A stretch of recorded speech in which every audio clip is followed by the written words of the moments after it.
screwdriver. So just gonna put that on. Now,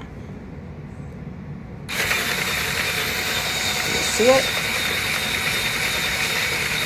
Like, dude, I'm telling you, this is maybe the coolest thing. Keeping on my hands, all I have to do is do a few rows by myself, by hand, and then I can add a screwdriver on. See?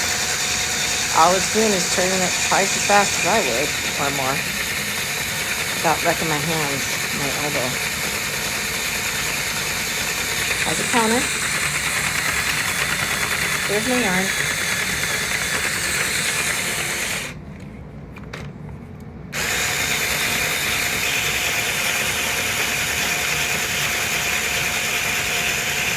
Got it all from Amazon.